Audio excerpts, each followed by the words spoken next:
Welcome, friends, to the Someone Gets Me podcast.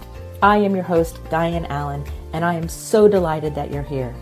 This podcast was created because I believe there is a visionary leader inside each one of us who is waiting to be seen. In each episode of Someone Gets Me, you will hear useful tips from successful visionaries who will share their stories about how being seen has allowed them to take their vision out into the world with action. The Secret Life of an Adult with ADHD. Hi, friends. It's Dianne here at Someone Gets Me, and this is an impromptu episode because I am on a writing retreat, and I'm in this really beautiful hotel / condo, and I'm thinking about what it's like internally as somebody with ADHD and all these different neurodivergences. And so on the way down, I was thinking about it as I was driving the 6 hours to get here. And I was thinking about talking to you about what that secret life is like, because I get so many people who call me and want to work with me, or they just have questions because they're trying to figure out if they have ADHD or are they neurodivergent.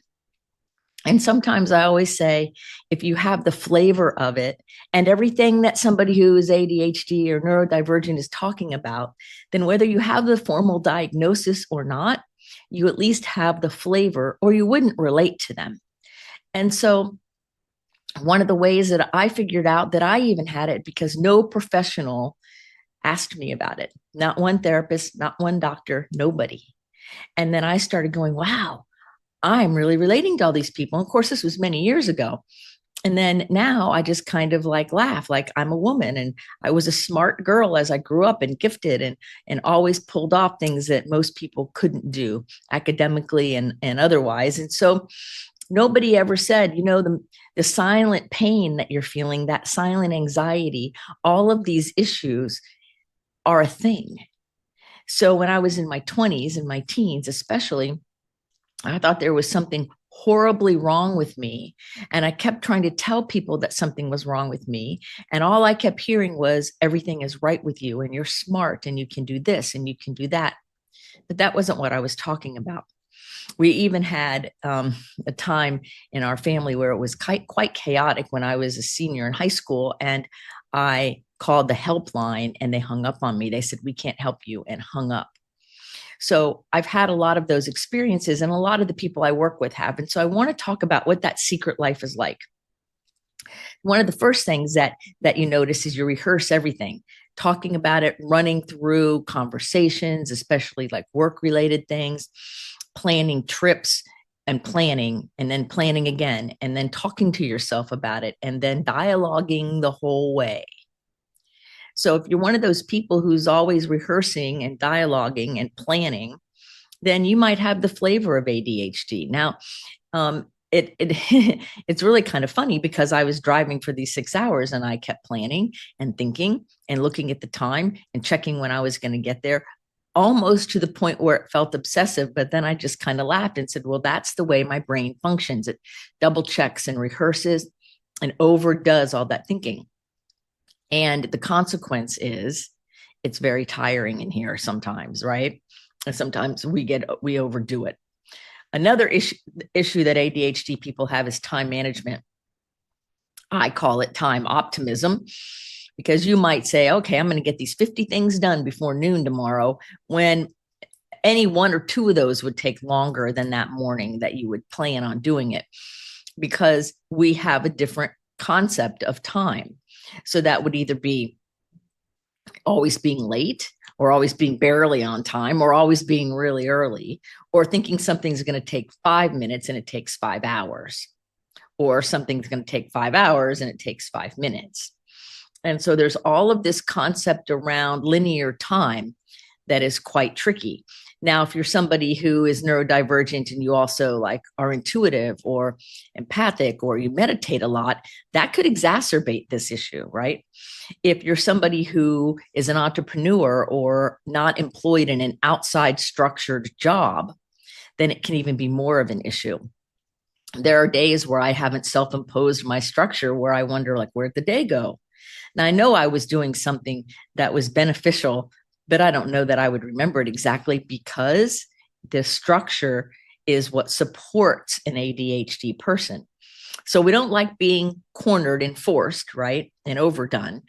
And a structure like a scaffolding is really, really helpful for someone with ADHD.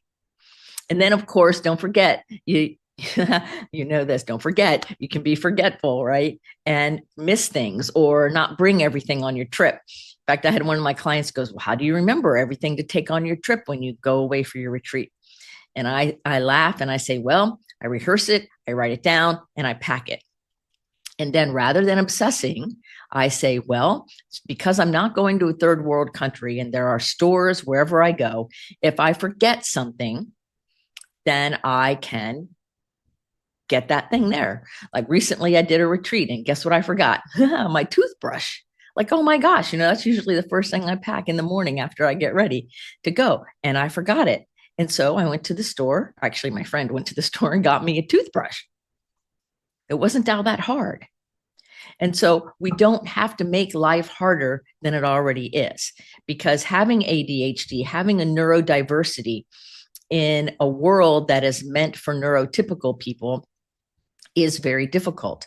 I've asked several people that I know if they talk to themselves all the time and rehearse things and check out things and they dive into things, is their brain always going? And they look at me like, what? No, I don't talk to myself. No, I don't do this. No, I don't do that. And so when I was younger, I thought it was an alien. And now I realize it was because there was something really magical and amazing about me that I didn't even know was a thing. And so if you have ADHD or you have this flavor, understand it's a really great gift. It's amazing when you let yourself really embrace the fact that you are wired different than average. And normal is like a setting on a dryer. We want to have ourselves experience the richness and fullness of life. And those of us who have a different kind of nervous system, it's not better, it's not worse, it's different. And is it tricky sometimes? Yes. Is it exhausting? Yes. Is it amazing and joyful and fun and happy? Yes. It's all of those things. We have a rich experience of life. Now, another thing that ADHD people do is they can be spontaneous and impulsive. Now, that can get you in trouble if you're a shopper and you're always online buying things, you're always in the store buying things and spending more money than is reasonable. So that's where ADHD is dysregulated, right? But we can also be spontaneous and impulsive with an adventure or going and doing something fun with a friend or going and doing something fun by yourself. Like I'm down here on a writing retreat right now by myself. And I'm loving it. I had this most beautiful breakfast yesterday at a French bakery overlooking the marshes down here in South Carolina. And I had time to just be with myself, be calm, and allow my creative juices to flow in at their own pace. So there's value in being comfortable doing things on your own. And there's value in being impulsive and spontaneous with your friends. And there's value with being impulsive and spontaneous for your betterment. Like sometimes if I'm home or even on this trip, I'll be sitting and doing things. And then all of a sudden I'll spontaneously want to get up and move. So I'll go for a walk or I'll go dance a little bit. I will do something so that my body can be in alignment with my mind. So there's all kinds of fun, amazing things that we can use our ADHD for. We can use it in our favor if we just realize that we can. It's not necessarily always a problem. Now, sometimes we can have difficulty focusing, and sometimes we can hyperfocus. That yesterday I was working on my next book, and I didn't want to get up. I wanted to keep working on it and writing and working and creating and typing and writing. And then I had a pen next to me and would write down other collateral ideas that weren't necessarily for this book, but maybe for something else. And I got so hyper focused on it that I forgot to eat. And I started realizing my blood sugar was low and I was feeling cranky. And so I had to require myself to stop and go get some food, which was that yummy bakery. I went and had this great omelet. And then I came back and was able to continue my plan. And so we want to make sure that we all honor our ability to hyperfocus and understand that we also can have a lack of focus. So this is where sometimes discipline comes in and safety comes in. What I realize is that if we're psychologically unsafe, whether it's an internal dialogue or an external situation, it's hard to focus. So the first thing we want to assess if you're having a hard time focusing is safety. Are you physically safe? Are you psychologically safe? Is what's happening in your inner dialogue or the external world or both supporting you? Because see, internal safety and that whole psychological safety on the inside could be that you're beating yourself up. Oh, you're not good enough, or you're not this, or you're not that. And that is undermining your sense of safety, which will undermine your ability to focus. You could be working in a corporate world or in a job where the people around you aren't safe. Like maybe there's a bully, or maybe there's unclear expectations and you're not really sure what you're supposed to be doing. Those are forms of unsafety that will make distraction way more of an issue for you. So the first thing I always suggest to do if you're having a hard time focusing is look at your inner language and look at your world and see if there's any place that you feel a little bit unsafe. Now, that doesn't mean necessarily life-threatening unsafe. It can be, I'm afraid I'm going to get in trouble, or I'm not really sure what to do. Those are signs of unsafety. And another thing that I think about, I thought about this on the trip, is being overwhelmed. I spend a lot of my time having to really talk myself down out of being overwhelmed, when really sometimes nothing is going on, or sometimes there's a lot going on. I do create a lot of content. I do a lot of work for people to support gifted people who are neurodivergent, and I love it. And sometimes I have to practice ratcheting myself down and saying, hold on, hold on. We don't have to do it all today. We can relax. We can take care of ourselves. We can breathe, right? We can meditate. We can journal. We can do things to decrease the overwhelm. Now, overwhelm can also happen when there's external stimulus. I used to be a member of a business organization, and there was always this networking time before the speaker. And I would always get there early and talk to some of the people. But then at a certain point, the decibel level, the noise in the room from the people talking, none of it was an overt threat or anything, but it was loud. And all of a sudden it would hit a certain point, and that overwhelm of noise would start affecting my nervous system, would start affecting me as a gifted adult. And so I would leave the room and go out to the lobby for a little while and then come back in when it was time for the speaker. And I noticed there were a couple other people doing that too. And I'm like, well, that's called taking care of yourself. Overwhelm happens when there's too much stimulus too fast. So we learn coping mechanisms and ways to kind of maneuver and walk through and navigate the world in a way that allows us to be effective and happy and not feel like we have to sit in a situation that's not okay. If I'd have forced myself to stay in that room with all that noise, by the time the actual event happened, I would be either shut down or so overwhelmed I would miss most of the beauty of the experience. So it's okay to take care of yourself. It's okay to excuse yourself from a situation that's overwhelming. It's okay to tell other people around you this is like really too much, and find a way to take care of yourself, whether it's leaving the situation or taking a little bit of a break. I always tell people if you're in a restaurant or somewhere and the noise is just too much, just go to the bathroom for a minute. It's quieter there.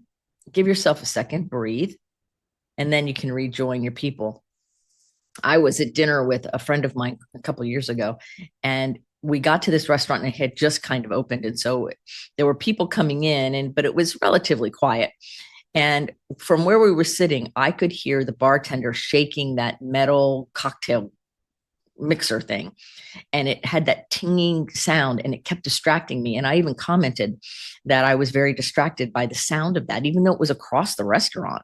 But the way it was echoing was really bothering me.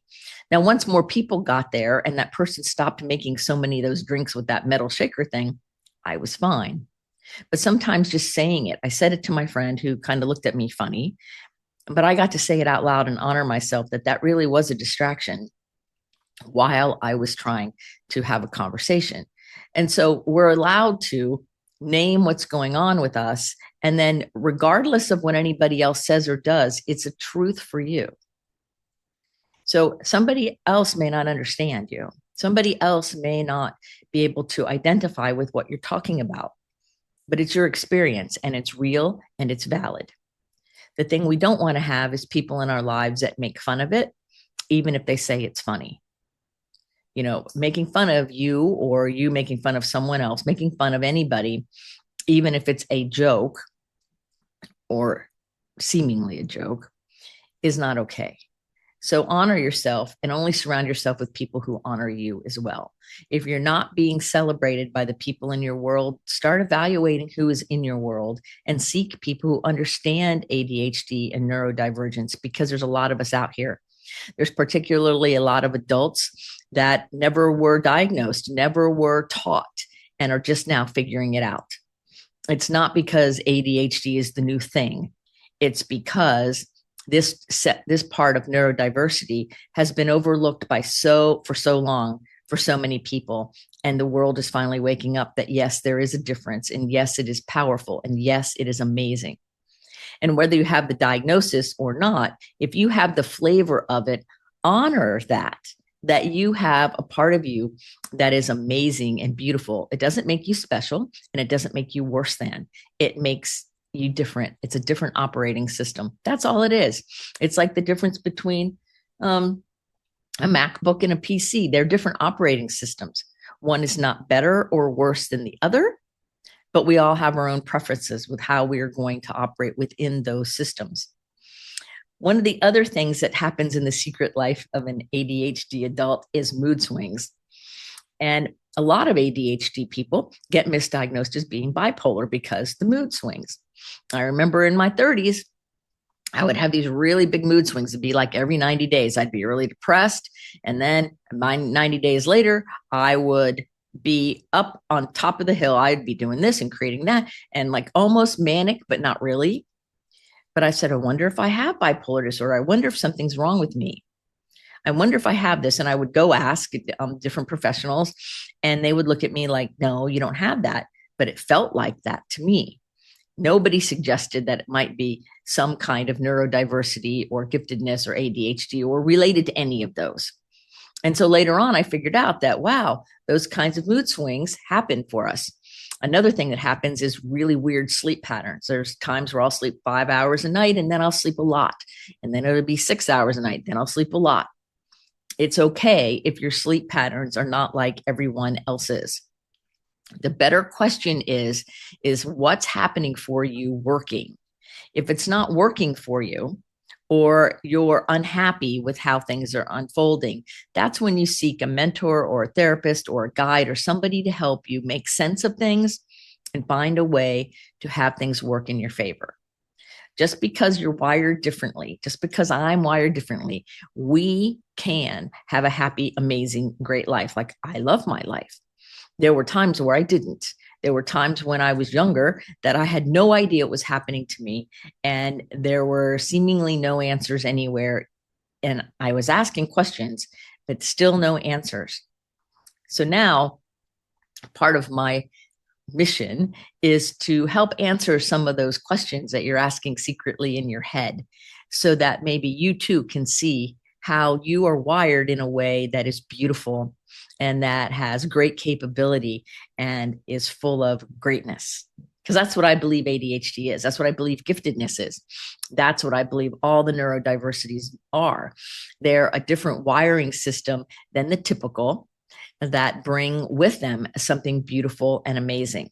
Just like the neurotypical people bring something different and unique and cool and amazing. I think all of us on some level are neurodiverse because no two of us are built the same.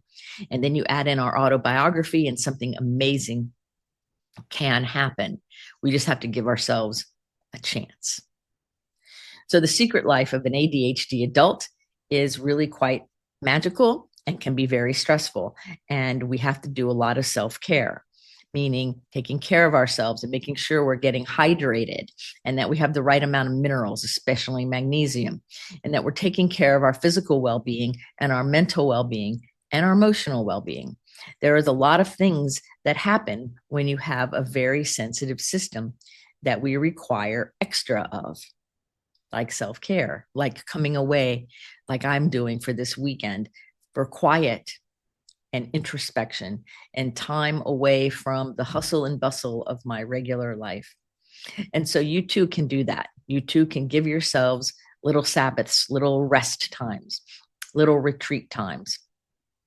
And so if any of this is resonating with you, then you might have the flavor of what we call ADHD, or you might have a different neurodivergence, and you might just be gifted with a lot of overexcitabilities. Regardless, you're beautiful and you're amazing. And you have the potential and the opportunity in this lifetime to bring about a great personal legacy that not even you can see yet. I know this was amazing, right? And so if you have any questions or you want to talk to me about this, as always, you can do a get to know you call with me and we can talk about this and more things, whatever is on your mind. That's what I'm here to do, is to support your journey and support who you are moving forward, creating your best self, and most importantly, allowing your inner light to emerge. So remember to put your face to the sun so the shadows fall behind you, because you are a rock star. You're here on purpose with a mighty purpose. So go out there and let your light shine. Let who you are as this kind of weird freak flag person, coolness self show up in the world, and honor all people, whether they're neurodiverse or not. Until the next episode of Someone Gets Me, this is Dianne saying, be well. Thank you for listening. I trust you gained some valuable inspiration and information. Please join me and other visionaries in the Someone Gets Me Facebook group. Or for more information on my services and additional episode's, visit someonegetsme.com. Again, thanks for listening.